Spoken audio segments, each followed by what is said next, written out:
نحمد الله العظيم ونصلي ونسلم على رسوله الكريم أما بعد فأعوذ بالله من الشيطان الرجيم بسم الله الرحمن الرحيم والفجر وليال عشر والشفع والوتر صدق الله العلي العظيم وقال النبي صلى الله عليه وسلم أفضل الأيام يوم عرفة رواه ابن حبان أو كما قال عليه الصلاة والسلام. முழு பிரபஞ்சத்தையும் படைத்து பரிபாலிக்கும் ரப்புல் ஆலமீன் அல்லாஹுக்கே எல்லா புகழும் புகழ்ச்சியும் அல்ஹம்துலில்லாஹ். நபிமார்கள் ரசூல்மார்கள் அனைவர்களுக்கும் தலைவராக அனுப்பப்பட்ட நபியே முஸ்தபா முஹம்மது ஸல்லல்லாஹு அலைஹி வஸல்லம் அவர்கள் மீதும் அவர்களை பின்பற்றி வாழ்ந்த சஹாபாக்கள், தாபிஊன்கள், தபூ தாபிஈன்கள், ஸலஃபுஸ் ஸாலிஹீன்கள், அல்லாஹ்வுடைய அனைத்து நல்லடியார்கள் மீதும் அவனது சலாத்தும் சலாமும் உண்டாவதாக. கணியத்துக்குரிய சகோதரர்களே, எல்லா சந்தர்ப்பங்களிலும் ரப்புல் ஆலமீன் அல்லாஹ்வை அஞ்சி பயந்து வாழுமாறு முதலாக எனக்கும் அப்பால் உங்களுக்கும் தக்வாவை கொண்டு வசியத்தும் நசீஹத்தும் செய்து கொள்கிறேன். கணியத்துக்குரிய சகோதரர்களே, பெரியோர்களே, அன்பானவர்களே, அரஃபாவுடைய சுன்னத்தான நோன்பை நோற்று ஜும்மாவுடைய கடமையை நிறைவேற்றுவதற்காக மஸ்ஜிதில் நாம் ஒன்று சேர்ந்திருக்கிறோம். ரசூலுல்லாஹி ஸல்லல்லாஹு அலைஹி வஸல்லம் அவர்கள் வஃபாத்தாகுவதற்கு 3 மாதங்களுக்கு முன்னர் தன்னுடைய இறுதி ஹஜ்ஜை நிறைவேற்றினார்கள். ரசூலுல்லாஹி ஸல்லல்லாஹு அலைஹி வஸல்லம் ஒவ்வொரு கடமைகளையும் அணுவணுவாக சஹாபாக்களுக்கு சொல்லிக் கொடுத்தார்கள். ஹஜ்ஜுடைய கடமை மட்டுமே பாக்கியாக இருந்தது. அல்லாஹு சுப்ஹானஹு வ தஆலா ஹிஜ்ரி 10ஆம் ஆண்டு துல்காதா மாதத்தினுடைய இறுதி பகுதியில் முஹம்மது ஸல்லல்லாஹு அலைஹி வஸல்லம் அவர்களுக்கு கட்டளையிடுகிறான், இந்த வருடம் நீங்கள் ஹஜ் செய்ய வேண்டும். ரசூலுல்லாஹி ஸல்லல்லாஹு அலைஹி வஸல்லம் அல்லாஹ்வுடைய கட்டளையை ஏற்று துல்காதாவுடைய கடைசி பகுதியில் ஒரு அறிவிப்பு செய்தார்கள், நான் இந்த வருடம் ஹஜ்ஜுடைய கடமையை நிறைவேற்றப் போகிறேன். ரசூலுல்லாஹி ஸல்லல்லாஹு அலைஹி வஸல்லம் அவர்களோடு ஹஜ் செய்வதற்காக 1,00,000க்கும் மேற்பட்ட சஹாபாக்கள், கிட்டத்தட்ட 1,24,000 சஹாபாக்கள் ரசூலுல்லாஹி ஸல்லல்லாஹு அலைஹி வஸல்லம் அவர்களோடு ஹஜ் செய்வதற்காக நாலா பகுதியில் இருந்து மக்காவை நோக்கி வர ஆரம்பித்தார்கள். ரசூலுல்லாஹி ஸல்லல்லாஹு அலைஹி வஸல்லம் தன்னுடைய இறுதி ஹஜ்ஜில் பெருநாளைக்கு முந்தைய தினம், அதாவது அரஃபாவுடைய நாள், துல்ஹிஜ்ஜாவுடைய 9வது நாள், அரஃபாவுடைய மைதானத்தில் வைத்து அந்த சஹாபாக்களுக்கு ஒரு உரை நிகழ்த்தினார்கள். ஒரு தகப்பன் தன்னுடைய கடைசி காலத்தில் தன்னுடைய பிள்ளைகளுக்கு ஒரு நசீஹத் செய்தால், உபதேசம் செய்தால் எவ்வளவு உருக்கமான வார்த்தைகளை அவர் பாவிப்பார். அதே போன்றுதான் ரசூலுல்லாஹி ஸல்லல்லாஹு அலைஹி வஸல்லம் உருக்கமான ஒரு உரையை நிகழ்த்தினார்கள். பொதுவாக ரசூலுல்லாஹி ஸல்லல்லாஹு அலைஹி வஸல்லம் அவர்கள் பயான் செய்தால் நீண்ட நேரம் பயான் செய்ய மாட்டார்கள், குறுகிய நேரத்தில் முடித்துக் கொள்வார்கள். குறைவான வார்த்தைகள் ஆழமான அர்த்தங்களை கொண்டதாக இருக்கும். இதுதான் ரசூலுல்லாஹி ஸல்லல்லாஹு அலைஹி வஸல்லம் அவர்களுடைய வளமை. ஆனால் அரஃபாவுடைய இந்த தினத்தில் சஹாபாக்களுக்கு ரசூலுல்லாஹி ஸல்லல்லாஹு அலைஹி வஸல்லம் ஒரு உரை நிகழ்த்தினார்கள். பல மணி நேரங்கள் பேசினார்கள். இந்த தன்னுடைய இறுதி உரையில் ஒரே ஒரு விஷயத்தை ஆழமாக சொன்னார்கள். லஅல்லி லா அல்காகும் பஅத ஆமி ஹாதா வலஅல்லி லா ஹுஜ் பஅத ஆமி ஹாதா. இந்த வருடத்திற்கு பின்னர் நான் உங்களை சந்திக்காமல் இருக்கலாம். இந்த வருடத்திற்கு பின்னர் ஹஜ்ஜுடைய பாக்கியம் எனக்கு கிடைக்காமல் இருக்கலாம். அடுத்த வருடங்களில் ஹஜ்ஜுடைய பாக்கியம் எனக்கு கிடைக்காதோ என்று ரசூலுல்லாஹி ஸல்லல்லாஹு அலைஹி வஸல்லம் அவர்கள் சஹாபாக்களுக்கு சொன்னார்கள். கண்ணியத்துக்குரியவர்களே, ஒவ்வொன்றையும் ஸல்லல்லாஹு அலைஹி வஸல்லம் அவர்கள் சொல்லும் போதே, அய்யுஹன் நாஸ், ஓ மக்களே, இஸ்மஉ கௌலி வஅகிலு, எனது பேச்சை காது கொடுத்து கேளுங்கள், அதை நல்ல முறையில் விளங்கியும் கொள்ளுங்கள். ரசூலுல்லாஹி ஸல்லல்லாஹு அலைஹி வஸல்லம் பல மணி நேரங்கள் பேசினார்கள். நீண்ட பயான், 23 வருட காலம் ரசூலுல்லாஹி ஸல்லல்லாஹு அலைஹி வஸல்லம் சஹாபாக்களுக்கு என்ன சொல்லிக் கொடுத்தார்களோ அதனுடைய சுருக்கத்தை அந்த அரஃபாவுடைய மைதானத்தில் வைத்து பயானாக சொன்னார்கள். சஹாபாக்களுக்கு செய்யப்பட்ட அந்த உரை ஹுத்பா, அது சஹாபாக்களுக்கு மட்டுமல்ல, கியாமத் வரை உம்மத்தே முஹம்மதியா முஹம்மது ஸல்லல்லாஹு அலைஹி வஸல்லம் அவர்களுடைய உம்மத்தை சேர்ந்த அனைவர்களுக்கும் செய்த ஒரு ஹுதுபா, ஒரு உபதேசம் தான் அது. அதனால தான் ரசூலுல்லாஹி ஸல்லல்லாஹு அலைஹி வஸல்லம் அவர்கள் சொன்னார்கள், அலா விலகிக் கொள்ளுங்கள், ஃபல் யுபல்லிகுல் காயிபு ஷாஹித், யாரெல்லாம் இங்கு சமூகம் தந்திருக்கிறீர்களோ அவர்கள் இங்கு சமூகம் தராதவர்களுக்கு எத்தி வைக்கட்டும். யாரெல்லாம் இங்கு வந்திருக்கிறீர்களோ நீங்கள் என்னுடைய உரையை கேட்டு யாரெல்லாம் இந்த மைதானத்துக்கு வரவில்லையோ அவர்களுக்கு இந்த செய்திகளை சொல்லிக் கொடுங்கள் என்று ரசூலுல்லாஹி ஸல்லல்லாஹு அலைஹி வஸல்லம் அவர்கள் சொன்னார்கள். கண்ணியத்துக்குரிய சகோதரர்களே, ஹுத்பாவை ரசூலுல்லாஹ் ஆரம்பிக்கிறார்கள். அய்யுஹன் நாஸ், ஓ மக்களே, இன்ன திமாஅக்கும் வ அம்வாலக்கும் அலைக்கும் ஹராம் இலா அன் தல்கவ் ரப்பக்கும், உங்களுடைய இரத்தங்கள், உங்களுடைய சொத்து செல்வங்கள் உங்கள் மீது ஹராமாக இருக்கிறது உங்களுடைய ரப்பை நீங்கள் சந்திக்கும் வரை. அநியாயமாக யாரையும் கொலை செய்யக்கூடாது, இரத்தத்தை ஓட்டக்கூடாது, யாருடைய சொத்து செல்வத்தையும் அபகரிக்க கூடாது. இது உங்களுக்கு ஹராம். நீங்கள் உங்களுடைய ரப்பை சந்திக்கும் வரை وَإِنَّكُمْ سَتَلْقَوْنَ رَبَّكُمْ, நிச்சயமாக ஒரு நாள் உங்களுடைய ரப்பை நீங்கள் சந்திப்பீர்கள். நீங்கள் துன்யாவில் என்னெல்லாம் செய்தீர்களோ அதை பற்றி உங்களுடைய ரப் உங்களிடம் கேள்வி கேட்பான். ஒவ்வொன்றுக்கும் கேள்வி கணக்கு இருக்கிறது. அய்யுஹன் நாஸ், ஓ மக்களே, ஃபமன் கானத் இன்தஹு அமானா ஃபல்யருத்தஹா, யாரிடத்தில் அமானிதம் இருக்கிறதோ அந்த அமானிதத்தை சரியான முறையில் நிறைவேற்றிக் கொள்ளுங்கள். அமானிதமாக என்னிடத்தில் பணமோ பொருளோ அல்லது பதவியோ எது இருந்தாலும் அந்த அமானிதத்தை சரியாக நிறைவேற்ற வேண்டும். இல்லை என்றால் அல்லாஹ்விடத்தில் தண்டனையை பெற வேண்டி வரும். அல்லாஹ் கேள்வி கணக்கு கேட்பான். அதற்கு பதில் சொல்லாமல் அந்த மஹ்ஷருடைய மைதானத்தை விட்டும் நகர முடியாது. அல்லாஹ் விளங்கிக் கொள்ளுங்கள். وَإِنَّ الرِّبَا مَوْضُوعٌ تَحْتَ قَدَمَيَّ, விளங்கிக் கொள்ளுங்கள், வட்டி என்பது என்னுடைய கால்களுக்கு கீழால் புதைக்கப்பட்டு விட்டது.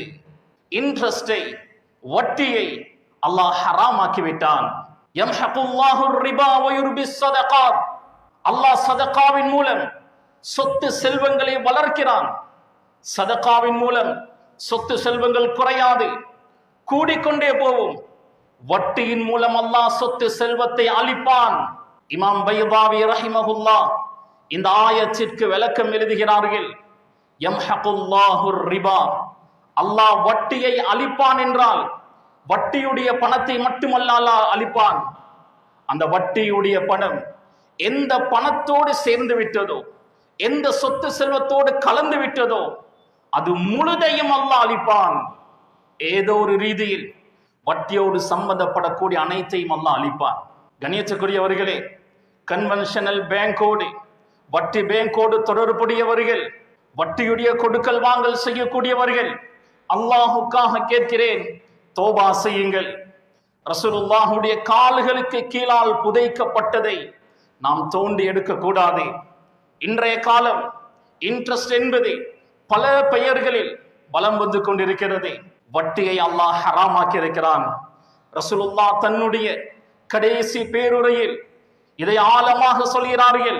அலா வ இன்னர் ரிபா மௌதூஉன் தஹ்த கதமைய, என்னுடைய கால்களுக்கு கீழால் வட்டி புதைக்கப்பட்டு விட்டது.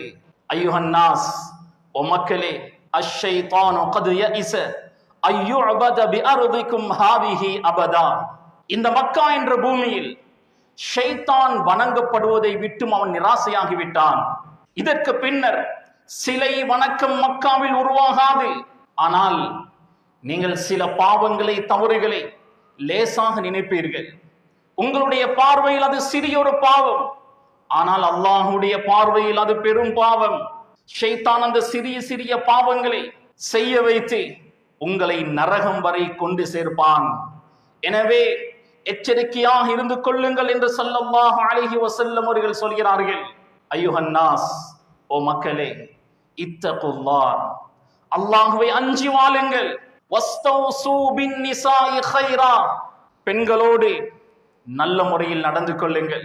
அது தாயாக இருக்கலாம், சகோதரியாக இருக்கலாம், மனைவியாக இருக்கலாம், பெண்களோடு நல்ல முறையில் நடந்து கொள்ளுங்கள் என்று ஸல்லல்லாஹு அலைஹி வஸல்லம் அவர்கள் சொன்னார்கள்.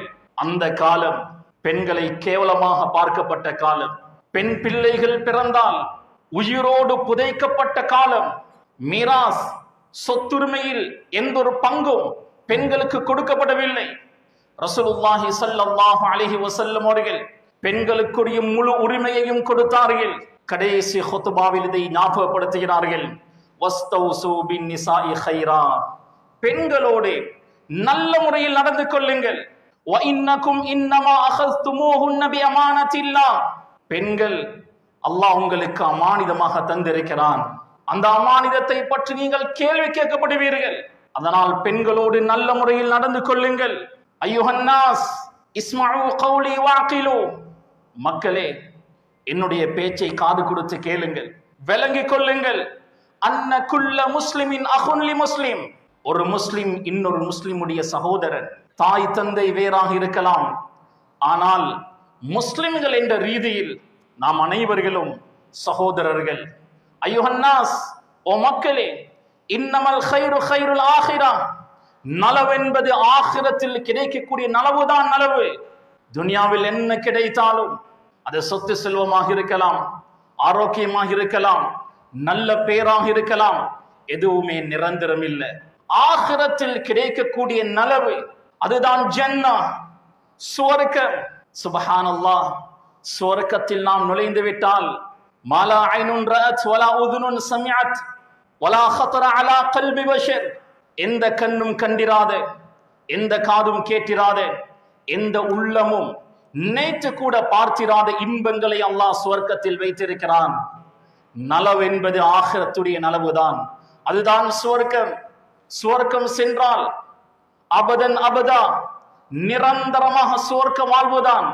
எங்களுடைய கற்பனைக்கு அப்பாற்பட்ட வாழ்க்கை. கண்ணியத்துக்குரிய சகோதரர்களே, ரசூலுல்லாஹி ஸல்லல்லாஹு அலைஹி வஸல்லம் அவர்கள் தொடர்ந்து உபதேசம் செய்கிறார்கள்.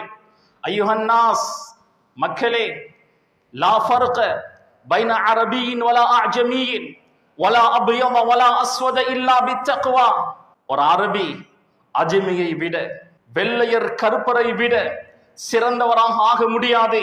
இல்லா பித்தக்வா, யார் அல்லாஹ்வை அஞ்சி வாழ்கிறாரோ அவர்தான் அல்லாஹ்விடத்தில் சிறந்தவர். இன்ன அக்ரமக்கும் இன்தல்லாஹி அத்காக்கும், அல்லாஹ்விடத்தில் மிக சிறந்தவன் அல்லாஹ்வை அஞ்சக்கூடியவன் தான். அவன் அரபியாக இருந்தாலும் சரி, அஜமியாக இருந்தாலும் சரி, வெள்ளையனாக இருந்தாலும் சரி, கணுப்பராக இருந்தாலும் சரி, யார் அல்லாஹ்வை அஞ்சி வாழ்கிறாரோ அவர்தான் சிறந்தவர். உயர் ஜாதி கீழ் ஜாதி என்பது இஸ்லாத்தில் இல்லை என்பதை ரசூலுல்லாஹி ஸல்லல்லாஹு அலைஹி வஸல்லம் அவர்கள் தெளிவாக சொல்கிறார்கள். ஒரு நீண்ட உரையை செய்தார்கள். அந்த பயானுடைய கடைசியில் சொன்னார்கள், வ அன்தும் துஸ்அலூன அன்னி ஃபமா அன்தும் காயிலூன், நாளை மஹ்ஷருடைய மைதானத்தில் என்னை பற்றி அல்லாஹ் உங்களிடம் கேள்வி கேட்பான். அப்பொழுது நீங்கள் என்ன சொல்வீர்கள்? நான் உங்களுக்கு ஒரு ரசூலை அனுப்பினேன், அந்த ரசூல் உங்களுக்கு எல்லாவற்றையும் சொல்லி தந்தாரா, ஏகத்துவத்தை சொல்லி தந்தாரா என்று அல்லாஹ் கேட்பான். அந்த நேரத்தில் நீங்கள் என்ன சொல்வீர்கள்? சஹாபாக்கள் சொன்னார்கள், நஷ்ஹது அன்னக கத் பல்லக்த வ அத்தைத வ நஸஹ்த, யா ரசூலல்லாஹ், நாம் சாட்சி சொல்வோம், நீங்கள் எல்லா விடயங்களையும் எங்களுக்கு எத்தி வைத்தீர்கள், எங்களுக்கு நலவு எது தீங்கு எது என்பதை நீங்கள் காட்டினீர்கள். ரசூலுல்லாஹி ஸல்லல்லாஹு அலைஹி வஸல்லம் அவர்கள் சந்தோஷம் அடைந்தார்கள்.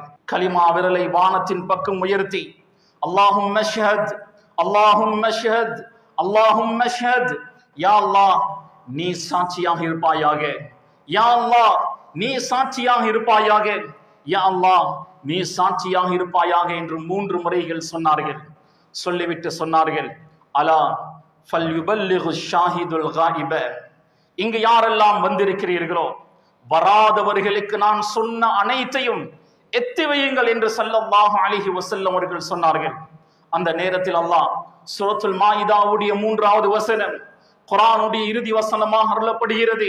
அல்யௌம அக்மல்து லக்கும் தீனக்கும் வ அத்மம்து அலைக்கும் நிஅமதி வ ரதீது லக்குமுல் இஸ்லாம தீனா, இன்றைய நாள் இஸ்லாத்தை உங்களுக்கு நான் பூர்த்தியாக்கி விட்டேன், இஸ்லாத்தை மார்க்கமாக நான் பொருந்து கொண்டு விட்டேன். இஸ்லாம் பூர்த்தி செய்யப்படுகிறது. ரசூலுல்லாஹி ஸல்லல்லாஹு அலைஹி வஸல்லம் ஹஜ்ஜுடைய கடமைகளை அணுவணுவாக செய்து காண்பித்தார்கள். சஹாபாக்களுக்கு சொன்னார்கள், "ஹுது அன்னி மனாசிக்கக்கும்", இந்த ஹஜ்ஜுடைய அமால்களை கற்றுக்கொள்ளுங்கள். நான் எப்படி செய்கிறேனோ அதை பார்த்து நீங்கள் கற்றுக்கொள்ளுங்கள். ரசூலுல்லாஹி ஸல்லல்லாஹு அலைஹி வஸல்லம் ஹஜ்ஜை முடித்துவிட்டு மதீனாவுக்கு மறுபடியும் போனார்கள். துல்ஹிஜ்ஜாவுடைய மாதம் முடிவடைகிறது. முஹர்ரம் மாதமும் முடிவடைகிறது. அடுத்து சஃபர் மாதத்தினுடைய கடைசி பகுதியில் பகீஉல் கர்கத், அதாவது மதீனாவில் இருக்கக்கூடிய ஜன்னத்துல் பகீ என்ற மையவாடிக்கு ஒரு ஜனாசாவில் கலந்து கொள்வதற்காக சென்றார்கள். திரும்பி வரும்போது ஆயிஷா சித்திகா ரலியல்லாஹு அன்ஹா சொன்னார்கள், "வாரஸா, எனக்கு தலைவலியாக இருக்கிறது." ரசூலுல்லாஹி ஸல்லல்லாஹு அலைஹி வஸல்லம் அவர்கள் சொன்னார்கள், "பல் யா ஆயிஷா வாரஸா", ஆயிஷா, எனக்கும் தலைவலியாக இருக்கிறது. இதான் ரசூலுல்லாஹி ஸல்லல்லாஹு அலைஹி வஸல்லம் அவர்களுடைய நோயுடைய ஆரம்பம். கொஞ்சம் கொஞ்சமாக நோய் அதிகமாகியது. ரபியுல் அவ்வல் 12ஆம் திகதி கிபி 632ஆம் ஆண்டு ரசூலுல்லாஹி ஸல்லல்லாஹு அலைஹி வஸல்லம் அவர்கள் இந்த உலகை விட்டும் பிரிந்து சென்று விட்டார்கள்.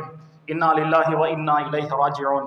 ரசூலுல்லாஹி ஸல்லல்லாஹு அலைஹி வஸல்லம் பெருநாளைக்கு முந்தைய தினம், அதாவது அரஃபாவுடைய நாள், துல்ஹிஜ்ஜாவுடைய 9வது நாள், இன்றைய தினத்தில் சஹாபாக்களுக்கு என்ன உபதேசம் செய்தார்களோ அதனுடைய சுருக்கத்தை தான் இந்த இடத்தில் நான் ஞாபகப்படுத்தினேன்.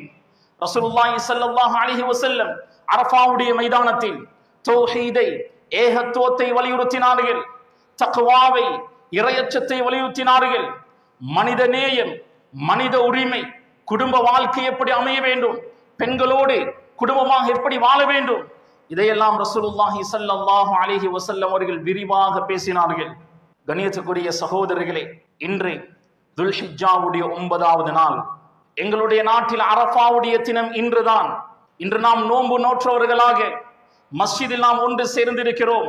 இந்த அரஃபாவுடைய நோன்பு ரசூலுல்லாஹி ஸல்லல்லாஹு அலைஹி வஸல்லம் அவர்கள் சொன்னார்கள், முந்தைய பிந்தைய 2 வருடங்களுடைய பாவங்களுக்கு பரிகாரமாக அமையும் என்று.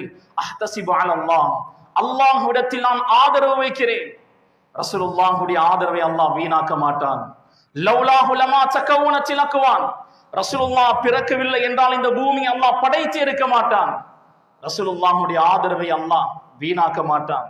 சஹீஹ் முஸ்லிமுடைய இன்னொரு ஹதீஸில் ரசூலுல்லாஹி ஸல்லல்லாஹு அலைஹி வஸல்லம் அவர்கள் தெளிவாகவே சொன்னார்கள், யுகஃபிரு ஸனத்தல் மாதியா வல் பாக்கியா, முந்தைய பிந்தைய 2 வருடங்களுடைய பாவங்களுக்கு இந்த நோன்பு பரிகாரமாக அமையும். ரசூலுல்லாஹி ஸல்லல்லாஹு அலைஹி வஸல்லம் அவர்கள் சொன்னார்கள், இப்னு ஹிப்பானில் வரக்கூடிய ஹதீஸ், அஃதலுல் அய்யாம் யௌம் அரஃபா, நாட்களில் சிறந்த நாள் அது அரஃபாவுடைய நாள் தான். இன்றைய நாள் சிறப்பான ஒரு நாள். அதிகமாக அமல் இபாதத் செய்ய வேண்டிய ஒரு நாள். அல்லாஹ் சுப்ஹானஹு வ தஆலா அரஃபாவுடைய தினத்தில் நரகவாசிகளை விடுதலை செய்வதை போன்று வேறு எந்த நாளிலும் விடுதலை செய்வதில்லை. அவ்வளவு நரகவாசிகளை அல்லாஹ் இன்றைய தினம் நரகம் வாஜிபானவர்களை உரிமை விடுகிறான். யாரெல்லாம் அமல் இபாதத்தில் ஈடுபட்டுக் கொண்டிருக்கிறார்களோ அவர்களை பார்த்து அல்லாஹ் பெருமை பாராட்டி பேசுவான். மாராத ஹாஉலா, இவர்களுக்கெல்லாம் என்ன வேண்டுமா? கண்ணியத்துக்குரியவர்களே, இன்றைய நாள் அதிகமாக அமல் இபாதத் செய்ய வேண்டிய ஒரு நாள். இன்று அரஃபாவுடைய ஃபஜ்ர் சுபஹில் இருந்து அய்யாமு தஷ்ரீக் கூடிய 3வது நாள், சூரியன் மறையும் வரை, அசருக்கு பின்னால் உள்ள நேரம் வரை தக்பீர் சொல்வது சுன்னத்தாக இருக்கிறது. சஹாபாக்கள் இந்த 5 நாட்களும் தக்பீர் சொல்வார்கள். வீடுகளில் இருக்கும் போதும், மஸ்ஜிதுகளில் இருக்கும் போதும், பஜார்களில் இருக்கும் போதும் தக்பீர் சொல்லிக் கொண்டே இருப்பார்கள். இப்னு உமர், அபூ ஹுரைரா ரலியல்லாஹு அன்ஹும் இவர்கள் பஜார்களில் போகும்போது தக்பீரை சொல்லிக் கொண்டே இருப்பார்கள். யுகப்பிருன் நாசு பி தக்பீரிஹிம், இவர்களுடைய தக்பீரை கேட்டு மக்கள் எல்லாம் தக்பீர் சொல்வார்கள். எந்த அளவுக்கு என்றால் இப்னு உமர் ரலியல்லாஹு அன்ஹு அவர்கள் பெட்டில் அமர்ந்து கூட தக்பீர் சொல்லிக் கொண்டிருப்பார்கள். இந்த 5 நாட்களில் அதிகமாக தக்பீர் சொல்வோம். தக்பீர் சொல்வதற்கு வெட்கப்பட வேண்டிய தேவையில்லை. மஸ்ஜிதில் மட்டுமல்ல, வீடுகளில் இருந்தும் தக்பீர் சொல்வோம். பஜார்கள், கடை தெருக்கள், பாதைகள் இருந்து கூட நாம் தக்பீர் சொல்வோம். இன்றைய இரவு பெருநாளுடைய இரவு. பெருநாளுடைய இரவு ஹயாத்தாக்குவது எவ்வளவு சிறப்பு வாய்ந்தது என்று சம்மதமாக வரக்கூடிய அனைத்து ஹதீஸ்களும் தஈஃபான, பலகீனமான செய்திகளாக இருந்தாலும் ஃபதாயிலுல் அமாலுக்காக பலகீனமான செய்திகளை எடுக்கலாம் என்ற ரீதியில் அறிஞர்கள் பதிவு செய்கிறார்கள். பெருநாளுடைய இரவுகள் ஹயாத்தாக்கப்பட வேண்டிய இரவுகள். அமல் இபாதத் செய்யப்பட வேண்டிய இரவுகள், நோன்பு பெருநாள், ஹஜ்ஜி பெருநாள், இந்த 2 பெருநாட்களுடைய இரவுகளையும் அமல் இபாதத்தின் மூலம் நாம் செழிப்பாக்குவோம். சில அறிஞர்கள் பதிவு செய்கிறார்கள், ஆக குறைந்தது இன்றைய இஷாவுடைய தொழுகை இமாம் ஜமாத்தோடு தொழுந்து, நாளைய பெருநாளுடைய ஃபஜ்ரை இமாம் ஜமாத்தோடு தொழுந்தால் முழு இரவையும் ஹயாத்தாக்கிய நன்மை கிடைக்கும். கணேசக்குரியவர்களை, நாளை ஈதுல் அத்ஹா, ஹஜ்ஜி பெருநாளுடைய தினம். ஹஜ்ஜி பெருநாளையில் குளித்து புத்தாடைகள் அணிந்து அல்லது இருக்கக்கூடிய ஆடையில் சிறந்த ஆடையை அணிந்து வாசலும் திரவியங்கள் அத்தறுகளை பாவித்து வாசமாக மன மகிழ்ச்சியோடு நேரங்காலத்தோடு மஸ்ஜிதுக்கு வந்து தொழுகையில் கலந்து கொண்டு ஹுத்மாவில் கலந்து கொண்டு சகோதரர்களோடு முசாஃபஹா முஆனகா செய்து அன்பை மகிழ்ச்சியை பரிமாறிக்கொள்வது சுன்னத்தாக இருக்கிறது. அல்லாஹ் குர்ஆனில் முழு காலத்தின் மீதும் சத்தியம் செய்கிறான். வல் அஸ்ர், காலத்தின் மீது சத்தியமாக. முழு காலத்திலும் 10 இரவுகளை தெரிவு செய்து சத்தியம் செய்கிறான். வலயாலின் அஷ்ர், 10 இரவுகள் மீது சத்தியமாக. அதிகமான முஃபஸ்ஸிர்கள் சொல்கிறார்கள், அந்த 10 இரவுகளும் துல்ஹிஜ்ஜாவுடைய முதல் 10 நாட்களுடைய இரவுகள் தான். இந்த 10 நாட்களும் சிறப்பான நாட்கள். இந்த 10 நாட்களிலேயும் வஷ்ஷஃப்இ வல் வத்ர், அரஃபாவுடைய தினத்தின் மீதும் பெருநாளுடைய தினத்தின் மீதும் சத்தியமாக என்று அல்லாஹ் தஆலா சத்தியம் செய்கிறான். இன்றைய நாளும் நாளைய நாளும் மிக சிறப்பான நாட்கள். நாளை பெருநாளுடைய தொழுகைக்காக வரும்போது ஒரு பாதையிலும் திரும்பி போகும்போது இன்னொரு பாதையில் போவதும் சுன்னத்தாக இருக்கிறது. காரணம், ஒரு வழியால் வரும்போது, ஒரு தெருவால் ஒரு பாதையால் வரும்போது காணக்கூடியவர்களுக்கு சலாம் சொல்வோம், முசாஃபஹா முஆனகா செய்வோம். திரும்பி போகும்போது வேறு பாதையால் போனால் இன்னும் அந்த பகுதியில் வாழக்கூடிய, அந்த தெருவில் வாழக்கூடிய, அந்த பாதையால் போகக்கூடியவர்களை சந்தித்து முசாஃபஹா முஆனகா செய்ய வேண்டி வரும்.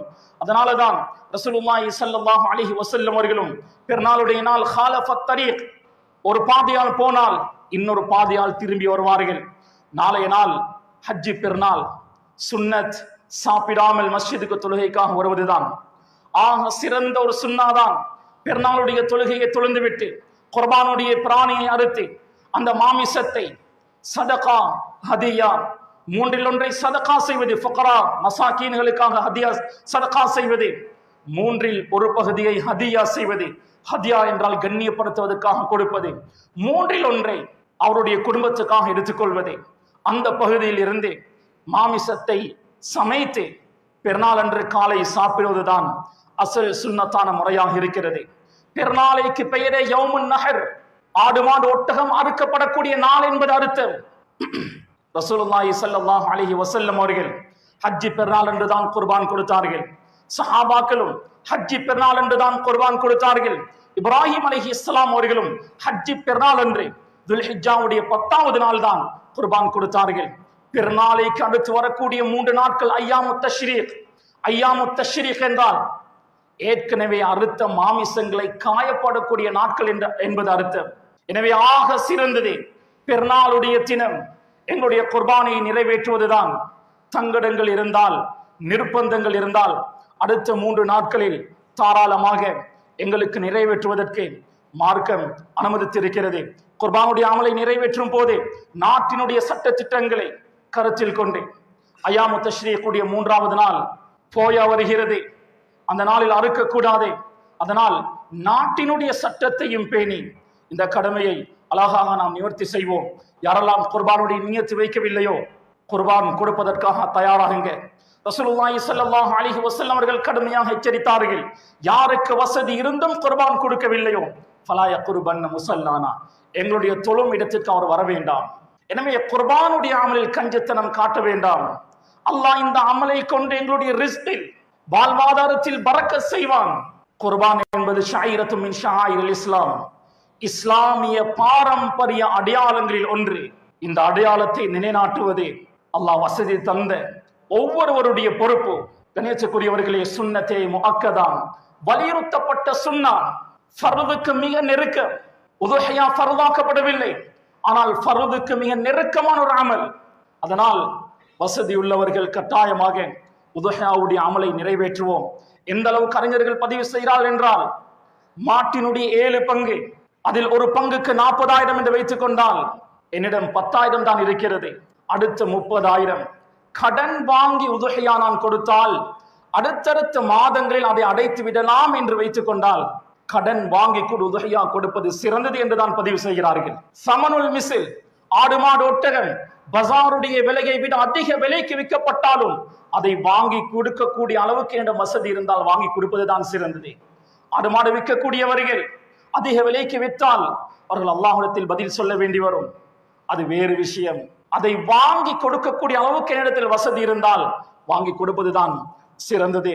எனவே கண்ணியத்துக்குரிய சகோதரர்களே, குர்பானுடைய அமலை நாம் நிறைவேற்றுவோம். யாருக்கெல்லாம் ஹஜ் கடமையோ ஹஜ்ஜை தாமதப்படுத்தாமல் பிற்படுத்தாமல் அடுத்தடுத்த வருடங்களிலேயே ஆரம்ப கட்டங்களிலேயே ஹஜ்ஜை நிறைவேற்றுங்கள். ஹஜ் எப்படி கடமையோ அதே போன்று உம்ராவும் கடமை. அல்லாஹ் சொல்கிறான், ஹஜ்ஜையும் உம்ராவையும் அல்லாஹுக்காக நிறைவேற்றுங்கள். மக்களிடத்தில் தவறான ஒரு புரிதல் இருக்கிறது. உம்ரா என்பது சுன்னத்தான அமல் என்று நினைத்துக் கொண்டிருக்கிறார்கள். ஹஜ் செய்ய வசதி உள்ளவருக்கு ஹஜ் கடமை, உம்ரா செய்ய வசதி உள்ளவருக்கு உம்ரா வாழ்நாள் ஒரு முறையாவது செய்வது கடமை. எனவே கண்ணியத்துக்குரியவர்களே, நாளை ஹஜ் பெருநாளுடைய தினம். அந்த பெருநாளுடைய தினத்தில் அல்லாஹ் எங்களுக்கு சந்தோஷத்தை மகிழ்ச்சியை தருவானாக. எல்லா கவலைகளையும் மறந்து, எல்லா துக்கங்கள் கஷ்ட நஷ்டங்களையும் மறந்து நாளைய தினத்தை சந்தோஷமாக நாம் கொண்டாடுவோம். ஈதுக்கும் சயீதும் முபாரக். அல்லாஹ் எங்களுடைய இந்த பெருநாளை பரக்கத் பொருந்திய பெருநாளாக ஏற்றுக்கொள்வானாக, ஆக்கியருள்வானாக. ரப்பே, நாம் பாவிகள், யா அல்லாஹ் எங்களுடைய பாவங்களை மன்னிப்பாயாக, தப்பு தவறுகளை குற்றம் குறைகளை மன்னிப்பாயாக. குர்பானுடைய அமலை நிறைவேற்றக்கூடியவர்களாக எங்களை ஆக்குவாயாக. ஹஜ் உம்ராவுடைய பாக்கியத்தை வாழ்நாளில் ஒரு முறையாவது எங்களுக்கு நசீவாக்குவாயாக. ரப்பே, நாளைய பெருநாளுடைய தினத்தை எங்களுக்கு பரக்கத்தாக்கி வைப்பாயாக. ரப்பே, இன்னும் பல பிற நாட்களை அடைந்து கொள்ளக்கூடிய பாக்கியத்தை எங்களுக்கு தருவாயாக. நீண்ட ஆயுளை ஆஃபியத்தோடு எங்களுக்கு நசீவாக்குவாயாக. கடைசி நேரத்தை சிறப்பாக்கி வைப்பாயாக. கலிமாவுடைய மௌத்தை தருவாயாக. வாஹிரு தஅவானா அல்ஹம்துலில்லாஹி ரப்பில் ஆலமீன்.